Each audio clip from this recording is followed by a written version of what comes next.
bienvenue à vous à notre émission Expérience inoubliable. Aujourd'hui, nous commençons une longue série d'une expérience que le berger Moïse a vécue en 2014, où il a été emmené pendant 10 heures du temps dans l'au-delà. Aujourd'hui, nous n'allons pas vraiment nous attarder dans ce qu'il a eu vraiment à dire la fois passée, dans un témoignage qui nous a bénis, qui vous a aussi bénis, mais nous allons entrer en détail, nous allons dépiécer le témoignage. Comme le dit souvent l'apôtre Paul que nous saluons depuis l'Irlande, nous allons dépiécer ce témoignage. Alors, je n'aimerais pas prendre seul la parole, mais je vais donner la parole au berger Moïse qui va encore nous faire revivre ces 10 heures du temps dans l'au-delà. Bonjour berger. Bonjour Endel. Berger Moïse, nous sommes contents de cette émission, Expérience inoubliable. J'ai l'impression que ça nous fait passer des moments où nous contemplons les merveilles de Dieu. Pourquoi est-ce que moi, la question que je me pose, pourquoi est-ce que Dieu peut-il permettre de prendre une personne, un serviteur de Dieu, comme vous? N'oublions pas que vous êtes d'abord une personne. Comment est-ce qu'il peut vous prendre et vous emmener dans l'au-delà pendant 10 heures du temps? Moi, je me pose vraiment de questions et je sais que c'est un message pour l'Église Corps du Christ. Ainsi, nous allons répondre aux nombreuses questions de nos auditeurs, de nos téléspectateurs et aussi des internautes par cette émission Expérience inoubliable. Berger Moïse, aujourd'hui, permettez-moi, je vous pose d'abord ma première question. Je veux savoir quel est le sentiment que vous avez lorsque vous parlez de ces choses. Je peux dire que c'est une expérience, celle qu'on va parler aujourd'hui, c'est une expérience tragique. Puisqu'on parle de la mort, berger. Oui, puisqu'on parle de la mort, c'est une expérience tragique, oui. Mais le premier sentiment que moi j'éprouve, depuis lors jusqu'aujourd'hui, le sentiment est que nous, les vivants, nous ignorons les réalités qui se passent au-delà du soleil. Okay. Il y a une vie qui existe après la vie. Alors, le sentiment que j'éprouve quand nous parlons de ces choses, c'est la peur. J'ai peur que le monde ignore ce qui se passe au-delà et les jours de la mort, qu'il soit contraint de découvrir qu'après cette vie, il y a une autre vie. C'est ça la peur que j'ai, parce que beaucoup ne se préparent pas en conséquence le long de leur parcours sur la terre, Endel. Le long de notre parcours sur la terre, c'est comme si, berger, il y a une voile devant nos yeux. Oui. Nous n'arrivons pas à voir ce qu'il y a au-delà du soleil. Berger, est-ce que c'est la voile en question? Il s'agit-il du bien de ce monde? Le monde, les avantages que ce monde nous donne pour ne pas parvenir à voir ce qu'il y a en dehors du soleil? Moi, je sais, il y a des personnes bénies sur cette terre, mais qui se sont toujours données aux choses du Seigneur. Moi, je trouve c'est un problème d'éducation spirituelle. Des fois, nous naissons, nous grandissons, nous nous retrouvons dans les églises, même dans les ministères, mais on ne nous parle pas de l'au-delà. Et on ne peut pas avoir la moindre imagination. C'est ça le problème. Ah, c'est ça le problème. Ainsi, ça nous pousse à dire que, ça nous pousse, moi, personnellement, à dire qu'à Mick, nous sommes bénis. Amen. Nous avons des enseignements, nous avons des témoignages, nous avons tout. Nous sommes calés, nous sommes bénis. Permettez-moi le terme. Amen. Berger, comme toute chose a un commencement, oui. Sûrement, avant que vous fassiez ce voyage, il y a eu sûrement un commencement. C'est quoi le commencement de cette affaire? Voilà. Le commencement commence. Ok, on vous permet la tête. D'accord. Par une voix audible. J'étais à la maison, j'ai entendu une voix. J'étais au salon d'ailleurs. J'étais seul au salon. Mon épouse était dans la chambre. Moïse va à l'église et entre au bureau. Ça s'est limité là. Je me suis dit que sûrement que le Seigneur veut me parler comme d'habitude parce que mon bureau était à l'église. Ainsi, j'ai pris le contact. Pendant que j'ai dit d'abord à mon épouse que non, je ne vais pas me recueillir à l'église. Je ne lui ai pas donné tous les détails. Pendant que je sortais pour prendre la voiture, j'entends une deuxième voix qui me dit appelle un témoin. Je prends mon téléphone, j'ai pensé directement à l'évangéliste Joseph. J'ai lancé l'appel, je lui ai dit tu es où? Il m'a dit je suis à l'église. Je lui ai dit que non, ça tombe bien. Ne bouge pas, sois là, attends-moi. Je suis arrivé, j'ai ouvert le bureau. Et nous sommes entrés. Et c'est par là que tout a commencé.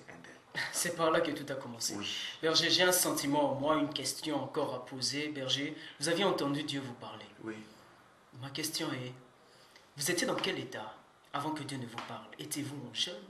Étiez-vous en retraite? Étiez-vous en prière? Donc on ne sait pas. Vous étiez dans quel état? La majorité Spirituellement. me pose cette question. Oh, gloire à Dieu. Oui. Hmm. Sur mon état. Oui.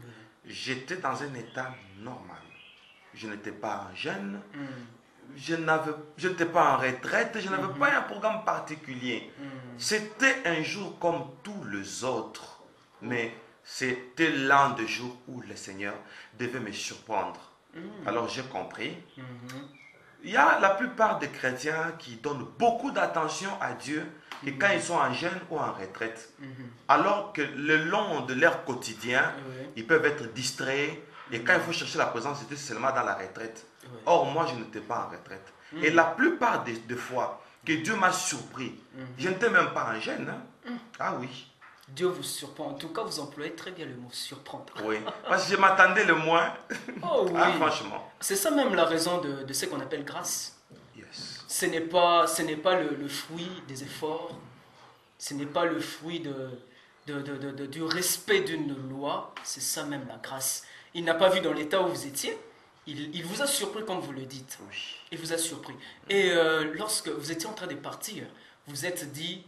le Seigneur lui-même n'avait pas choisi de témoin pour vous. C'est vous-même qui aviez choisi. Oui, il m'a dit de choisir un témoin. Le choix du témoin vous revient à vous-même. Oui. Et non à Dieu. Et non à Dieu.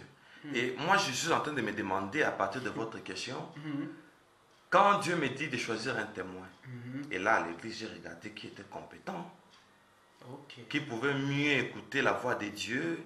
Un peu de maturité spirituelle. Tout à fait. Et pendant que Dieu parle, lui peut commencer à écrire, il peut expliquer avec moi, et le choix est tombé sur l'évangéliste Joseph. C'est pourquoi nos fidèles doivent aussi avoir une bonne conduite, même vis-à-vis de nous, parce qu'ils vont faire partie de notre choix. On a dit à Moïse, choisis des hommes capables. C'est lui qui devait choisir. Et non Dieu.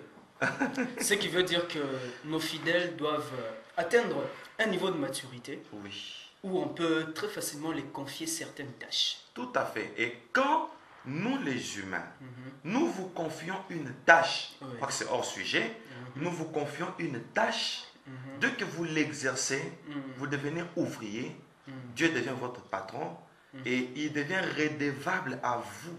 Donc il doit vous payer. Mais c'est moi qui vous ai engagé. Vous voyez, ce triangle-là... Quelqu'un d'autre engage, quelqu'un d'autre paye. Qui rémunère. Merci beaucoup. C'est pourquoi quand nous vous donnons des responsabilités, sachez, c'est sacré. Parce que Dieu entre dans l'affaire. Amen. C'est l'œuvre d'autrui. Amen. Amen.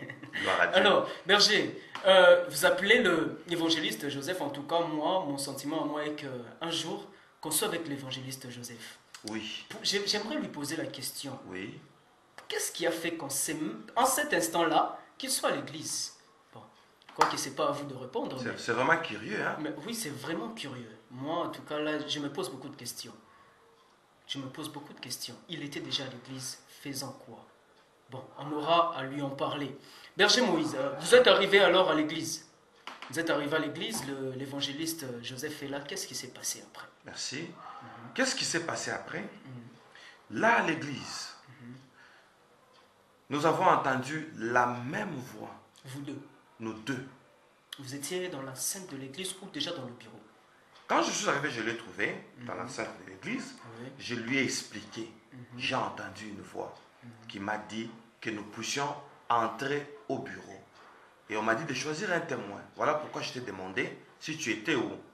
Et après, nous sommes entrés au bureau. Excusez, Berger. Oui. Était-il réceptif lorsque vous lui avez dit j'ai entendu une voix? Oui, pourquoi? Nous sommes en 2014. Oui. Ces expériences de dispensation... Il a eu déjà à vivre. Il a eu à vivre ça depuis 2007. Donc c'est 7 ans d'expérience. Et il était d'ailleurs content. Oh, gloire à Dieu. Oui. Puisque moi je voyais déjà, quand vous me dites que vous aviez entendu une voix qui a dit qu'on parte dans le bureau, moi je vais vous poser beaucoup de questions. Et tu sais quoi, Endel? Il était très content parce que quand Dieu parle, on l'entend.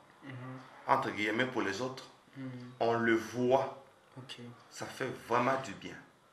Ok. Ça révolte, ça réveille notre foi. Mhm. Ça nous pousse Mhm. à chercher encore Mhm. celui que nous invoquons, sans pour autant le voir. Vous imaginez? Vous voulez dire que la voix de Dieu est douce? Alors que Non, la ça... Bible dit que cette voix-là, lorsqu'il gronde, là, les montagnes tombent. Oui, les montagnes tombent. Mm. Et les montagnes font partie de la nature. Mais nous faisons partie de la créature faite à son image. Vous voyez? Et deuxièmement, Oui. Dieu doit nous parler distinctement. Nous devons le voir, l'entendre. Alors, quand nous devons l'écouter avec précision, ça permet à ce que nous devenions de porte-parole. C'est pourquoi nous devons l'entendre. Et il doit être doux avec nous. Il doit être doux. Oui. Alors que dans la Bible, lorsque je lis l'histoire des enfants d'Israël, ils sont arrivés devant une montagne, l'Éternel Dieu parlait et ils ne pouvaient pas entendre. Ils ont demandé à ce que Moïse prie à Dieu, qu'il parle seulement à Moïse. Et nous sommes Qu'est-ce qui fait ça? C'est la peur? Bon, ça... Le peuple était dans un état de péché? Le peuple était inhabitué. Okay. C'est l'inhabitude. Ok. Ouais. Pour les habitués, comme vous, comme l'évangéliste Joseph en tout cas, vous ne devez qu'être content parce que moi là, je dis clairement, si ça osait me venir maintenant là. Donc vous prenez la poudre d'escampette. Escampette, je vais fuir. Ça c'est la vérité. Mais sinon berger, vous êtes déjà dans le bureau. Nous sommes dans les bureaux. Avec l'évangéliste Joseph. Et la voix là a parlé encore. Couche-toi. Vous entendiez la voix. Nous entendions la voix. Je souligne ça pour la deuxième fois. Et maintenant, nous avons regardé de la direction d'où venait la voix. C'est vers un coin. Il n'y avait personne vers le coin. Personne. Maintenant, moi, je voyais maintenant un ange habillé en blanc. Okay. Et quand j'ai regardé, j'ai reconnu l'ange Gabriel. Oh, d'accord. Oui. Donc, depuis que vous aviez quitté la maison, l'ange ne vous était pas apparu. Il ne m'était pas apparu. Pourquoi seulement à l'église? Ça, c'est une belle question. Pourquoi seulement à l'église? Peut-être c'est par là que la dispensation pouvait commencer. Est-ce peut-être Dieu voulait voir de l'obéissance, peut-être? Oui, peut-être. Parce que Dieu peut nous parler, mais on bafoue. Hein? Ah oui, hein? Ah, mais avec une voix audible, quand on bafoue, c'est qu'on n'est pas normal. Quand on entend la voix de Dieu, moi je connais des gens, je veux vous faire rire. Et je veux faire rire aussi aux internautes qui nous suivent. Il y a quelqu'un, Dieu lui a dit, déshabille-toi, marche pendant 3 ans nu. Ézéchiel. Ah oui. C'est Ésaïe, je crois. Ouais. Bon, si je me trompe, ça doit être Ésaïe. Ok. Bon, Ésaïe ou Ézéchiel, mais il y a quelqu'un entre les deux. Qui a entendu la voix de Dieu. Oui. Tellement que quand Dieu parle, on a tendance à se soumettre à cette voix. Si vous dites marcher nu, vous allez marcher nu. Nous sommes faits pour ça. Pour lui obéir. Oui. Nous sommes créés pour ça. Ok. L'ange vous est apparu. Indemne. Vous seul avez pu le voir. Oui. Mais l'évangéliste qui est avec moi a pu entendre. Pourquoi cette différence? Bon, moi je peux répondre de 2 manières. Peut-être, vous savez, nous sommes des leaders. À un moment, ça fait aussi du bien. Vous avez un appel. Nous pouvons tous avoir les appels. Mais un leader, c'est Qu'est-ce qui différencie? Oui. On doit avoir trop confiance au leader. Et un bon leader doit avoir certaines qualités que d'autres fidèles n'ont pas. Et je vais vous illustrer. Ça, c'est Dieu lui-même qui a établi ça comme ça. Je vais vous illustrer ça. Dans le corps humain, ok, on dit le corps a plusieurs membres, mais chaque membre a son rôle. Et il en est de même avec l'Église, n'est-ce pas? Nous sommes dans le corps du Christ. Ça, c'est le bras, l'autre, c'est la jambe, l'autre, c'est l'oreille, etc. Mais vous allez vous rendre compte, quand on prend les parties du corps, un leader, vous pouvez lui donner quelle partie du corps? Un leader. Oui. Moi, je vais lui donner la tête. Hein. Très bien. Oui. C'est ça les leaders. Ok. Ok, maintenant, tous les... Ça va vous faire du bien. Oui. Nous avons 5 organes de sens. Oui. La vue, l'odorat, le goût, l'ouïe et le toucher. Le corps entier n'a que le toucher, c'est tout. Mais la tête a la vue, a l'odorat, a le goût, a l'ouïe. Amen. Wow. Et a aussi le toucher que tous les autres ont. C'est ça le leader. C'est ça les leaders. Il doit arriver là où les fidèles n'arrivent pas. Il a ce que vous avez, le toucher, Oui. mais il a 4 autres choses que vous n'avez pas. Pour qu'il soit un bon leader. Gloire à Dieu. C'est pourquoi un bon leader doit être un grand visionnaire. Là, il y aura du respect. Gloire à Dieu, berger. C'est cette différence que nous voulions un peu entendre. Voilà. Pourquoi est-ce que vous ne voyez que et lui, Oui, il nous faisait compte. Oui, sûrement, peut-être c'est la logique. C'est la logique des choses, oui. Indel. Je regarde, je vois l'ange. Il me dit, couche-toi. Ok. Et je me suis allongé. Et quand je me suis allongé, et il donne l'ordre qu'on me fasse un coussin. Imaginez-vous, nous sommes au bureau. Parce que nous allons trouver un coussin en forme d'oreiller.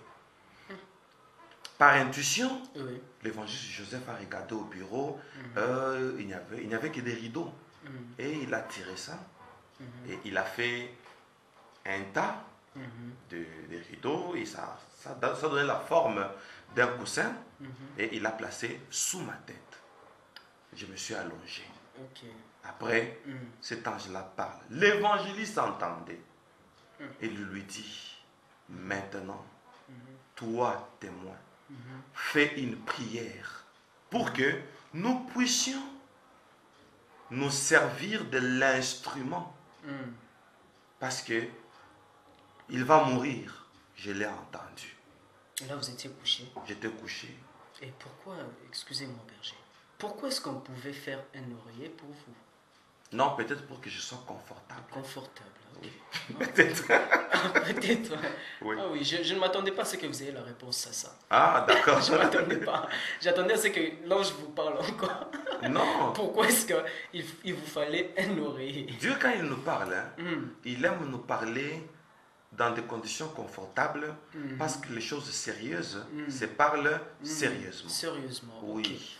Alors, l'évangéliste Joseph vous a fait un oreiller que vous posiez la tête. Comme vous l'aviez dit, c'est pour que vous soyez dans un état un peu confortable. Parce que les choses sérieuses demandent un peu un certain confort. Oui. Alors, pourquoi est-ce que l'ange peut-il obliger à l'évangéliste Joseph de faire une prière afin qu'on se serve de l'instrument que vous étiez?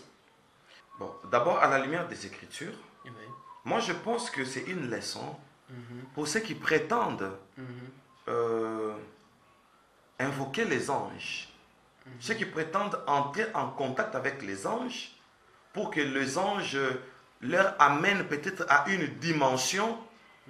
En tout cas, moi je pense que c'est une grave erreur. Pourquoi?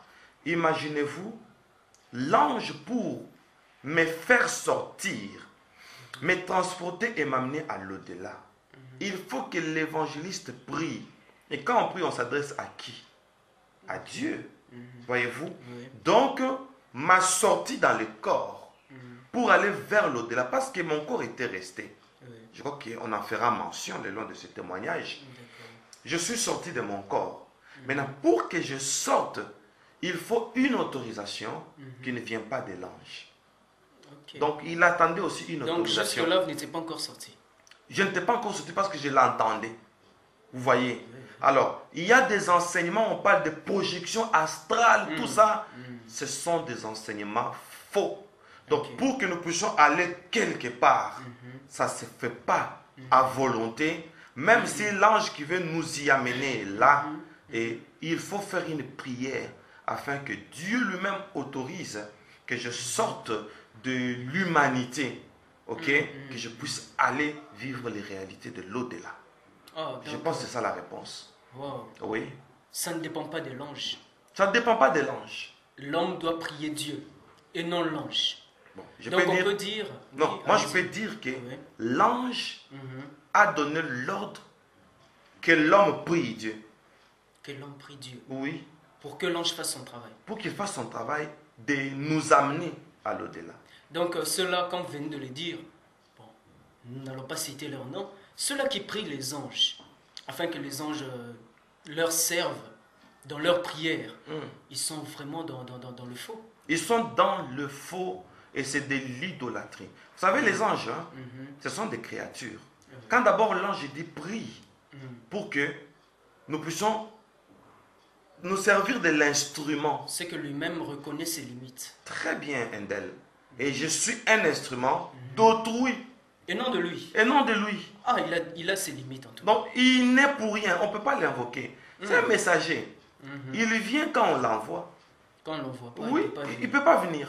Ah, gloire à Dieu. Oui, Gloire à Endel. Dieu. Gloire à Dieu. C'est que la prière d'une personne est efficace, berger. La prière d'une personne est efficace.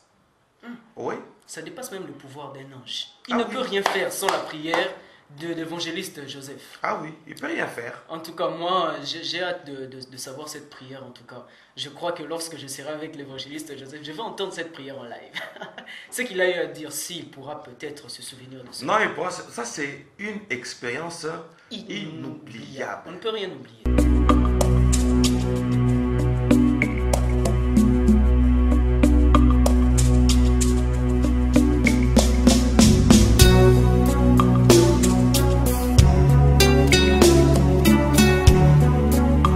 Bien-aimés dans le Seigneur, cette œuvre a besoin de votre soutien financier pour une grande promotion de nos diffusions afin d'élargir la vision du berger Moïse Lushiko. N'hésitez pas à devenir partenaire de ce ministère prophétique. Appelez-nous au 00 243 84 84 70 669 ou au 00 353 89 48 81 143. Bonne méditation sur Messianique Vidéo. Et moi j'entendais ce qu'il disait. Pouvez-vous nous flasher un peu, berger?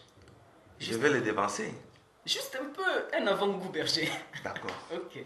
J'étais là, allongé. L'ange Gabriel était au coin, en train de nous parler. Oui. L'évangéliste était à l'autre coin. L'ange à droite, l'évangéliste à gauche. Moi devant eux, allongé. Il commence à prier. Il dit, ô Seigneur, voici ton serviteur est disponible. Oui, la disponibilité. Ok. Si tu lui as demandé de venir ici, c'est que tu veux nous communiquer une dispensation Il a eu à obéir. d'obéissance. Et après, il dit, Seigneur, j'ouvre la dispensation. Seigneur, non, il n'a pas dit j'ouvre. Je libère la dispensation. Juste quand il a dit ça, les dernières paroles, je ne les entendais plus. Vous étiez en phase de... Vous montiez déjà. Je montais déjà, vous avez deviné un d'elle. Et c'était ça, la mort. Et moi, je voyais que je montais. Alors que mon corps restait. Ok. Endel, j'ai compris quelque chose. Mon vrai moi, ce n'est pas mon corps. Vous aviez eu à regarder votre corps quand vous sortiez peut-être? Non, je ne savais pas. Oh, Moi, je savais que... vous étiez encore là. Vous Non. croyez que vous étiez encore... Non, j'étais en train de monter avec mon corps. Alors que le corps était resté. Bon. J'ai su que mon corps était resté au retour. Wow. Après quelques secondes. Vous n'étiez pas curieux de regarder? Qu'est-ce qui me fait monter peut-être? Non, parce que ce n'est pas la première fois. C'est 7 ans d'expérience. On était déjà habitué. Ah, vous étiez C'est habitué. depuis Vous 2007. savez que quand je monte comme ça, c'est que je m'en vais vers le Père. Alors, alléluia. Ok, berger. Maintenant, la première fois que je suis monté, c'est lors de ma vocation. Je suis habitué à monter. Là, nous sommes en 1984. Je suis monté. En tout cas, berger, J'ai eu mon appel. moi je me dis c'est que... La deuxième fois, ne perdez pas l'idée, Oui. la deuxième fois, c'est en 2007. Ok. Et je suis entré dans une réunion juste sur le diable. Vous connaissez les témoignages. Le monde entier connaît les témoignages. Une réunion qui a pris 4 mois. Aller-retour, va-et-vient, pendant 4 mois. J'assiste dans la réunion, on me ramène. J'assiste dans la réunion, on me ramène. Des fois, je pouvais être là quelque part en route, je regarde les gens. Je dis, est-ce que tous ces gens connaissent ce que j'expérimente chaque jour? Oh mon Dieu, mais si vous regardez, même ces gens en question sont orgueilleux. Oui, berger, ça énerve. Ils sont orgueilleux alors qu'ils ne vivent rien avec le Seigneur. Vraiment, dans le Seigneur, ça ne sert à rien d'être orgueilleux parce qu'il y a des expériences À vivre. Moi, je ne pensais pas qu'après 2007, il y aura encore une autre expérience en 2014. Wow. Et après ça, je ne savais pas qu'il y aura encore une autre expérience parce que je suis arrivé même au 3e ciel. Je suis arrivé jusqu'au trône. Tout ça, c'était des surprises agréables de ceux qui sont habitués à chercher la face de l'Éternel, notre Dieu et notre Seigneur. Donc, on peut dire que Dieu ne cherche pas un cœur orgueilleux, il cherche un cœur disponible. Disponible. Un cœur humble.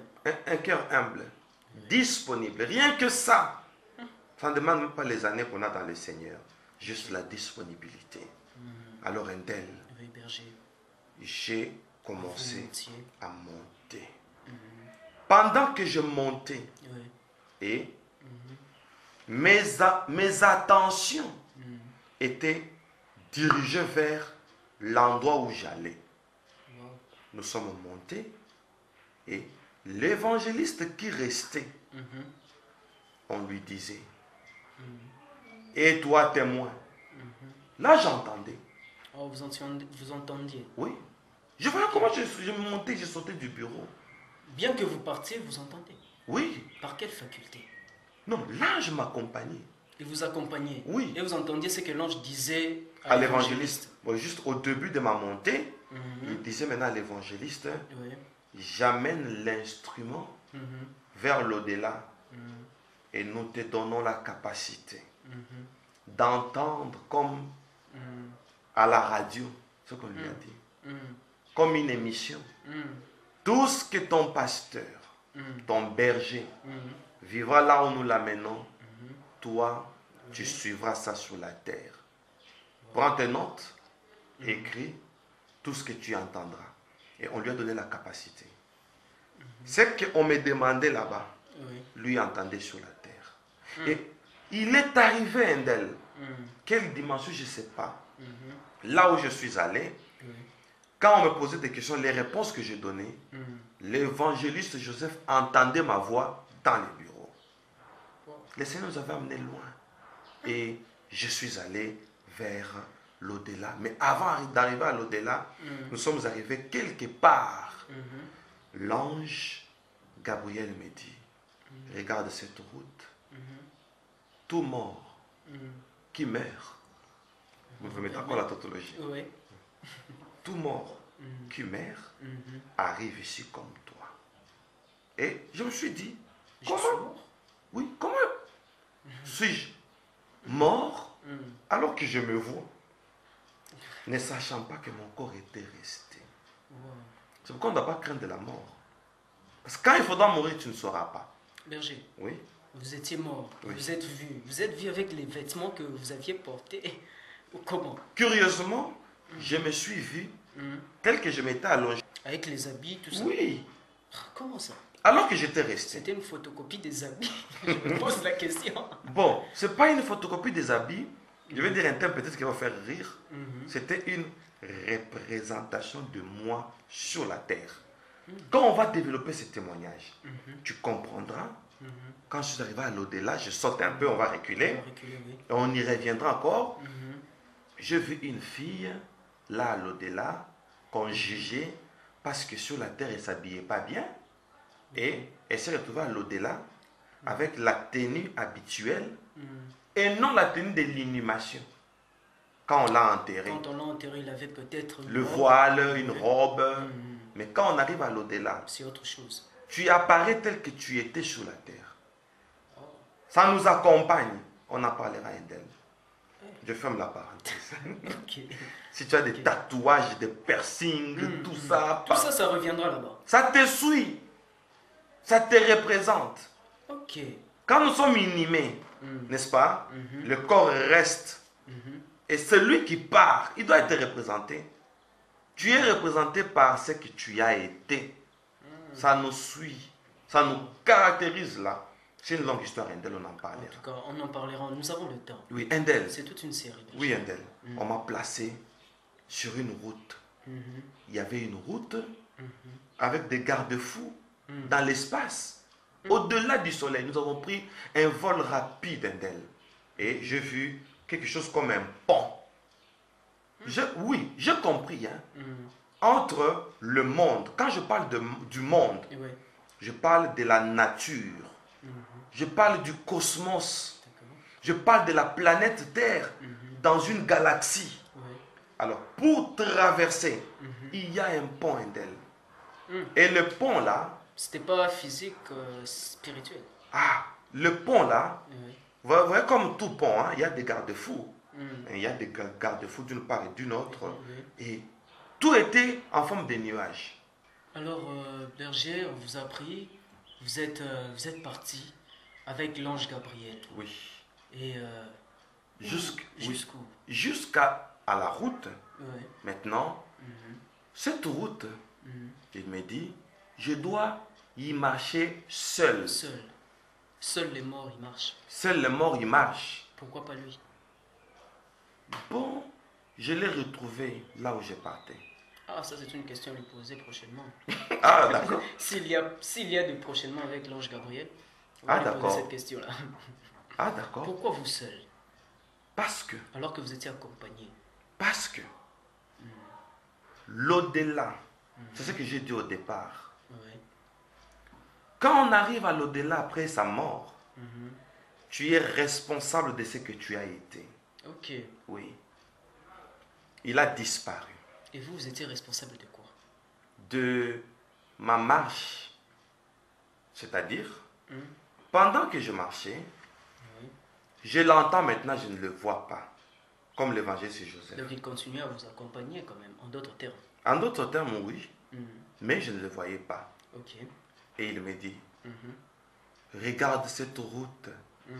Elle est toute droite. Et sur la route, excusez-moi berger, il y avait quoi? Sur la route, Il n'y avait que la route, il n'y avait rien à côté. il n'y avait qu'un passage. Un seul. Un seul passage. La route toute droite, si je peux estimer avec les yeux humains, Ouais. c'est à peu près 300 mètres. 300 mètres à pied. À pied. Vous marchiez seul. Oui, seul. 300 mètres. Ok. Oui. Alors, des garde-fous, mais tout en forme de nuages. Même la route. Même la route. Je marchais sous les nuages. Et j'étais au-delà des nuages.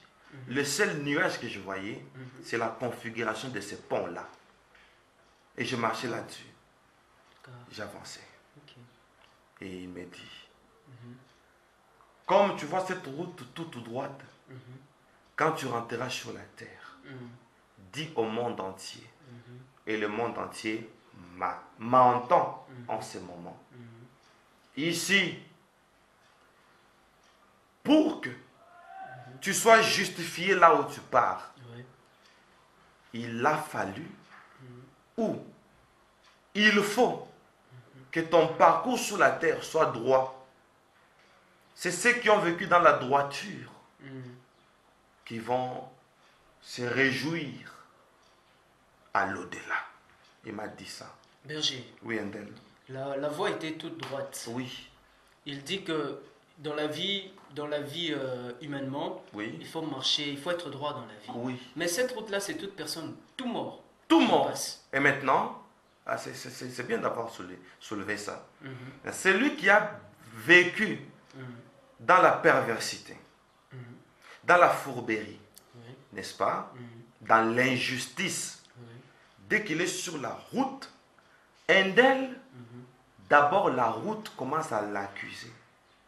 Ah oui. Regarde là où tu vas. Tu n'as pas été droit. Ok. D'où tu viens. Déjà, il est jugé en marchant déjà. Déjà, la route déjà. Le juge. Le juge. Ok. Là où tu pars. Cette route est droite. Hein? Tu n'as pas été droit. Mais il avance quand même. Ok. Et une deuxième voix me parle. Moïse, regarde à gauche. Je regarde. Je ne vois rien. Pas de nuages. C'est tellement infini l'horizon. Ok. Et ça donne une couleur bleue. Le bleu pur. Pur. Le bleu azur. Ok. Je regarde de l'autre côté. Regarde à droite. Je regarde à droite. Je ne vois rien. Il dit, tel que tu ne vois rien, c'est ça le principe pour être heureux à l'au-delà. Faut quoi? C'est ça le principe, vous ne voyez rien. Donc, d'où tu viens, Ouais. rien ne doit arrêter ta marche. Ok. Il dit, tu vois, ici, il n'y a pas d'arrêt. C'est pourquoi, de gauche à droite, il n'y a rien qui doit t'attirer et t'arrêter. Et le bleu que vous aviez vu, étymologiquement, la signification du bleu, c'est la vérité. C'est vrai, hein? Oui, le bleu, c'est symbole de la vérité, le bleu. Mais je ne l'ai jamais su. Oui, j'ai à faire des recherches. J'ai vu que le bleu, c'est synonyme de la vérité. Mon Dieu. Ouais. Et je me pose la question, dans l'au-delà, vous voyez le bleu, et de l'autre côté, vous ne voyez rien.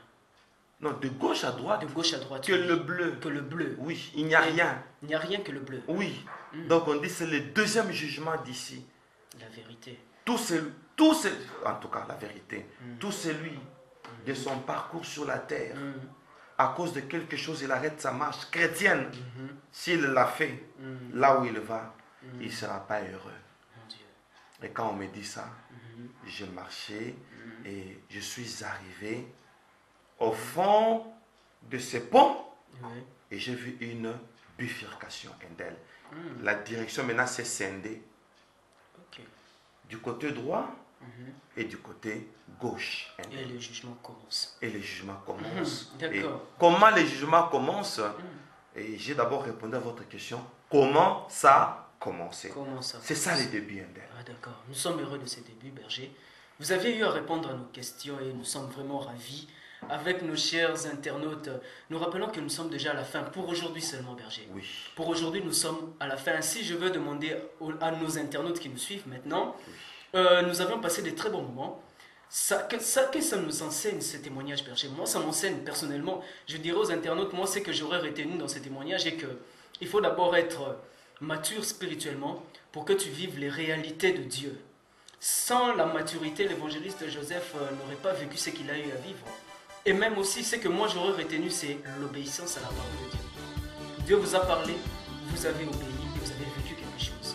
Et ainsi, je demande aux internautes, qu'est-ce que vous avez reçu? Qu'est-ce que vous avez retenu et reçu de ces témoignages? Si vous avez retenu quelque chose, alors n'hésitez pas à nous écrire vers les numéros qui sont affichés au bas de vos écrans et notre adresse email qui est là.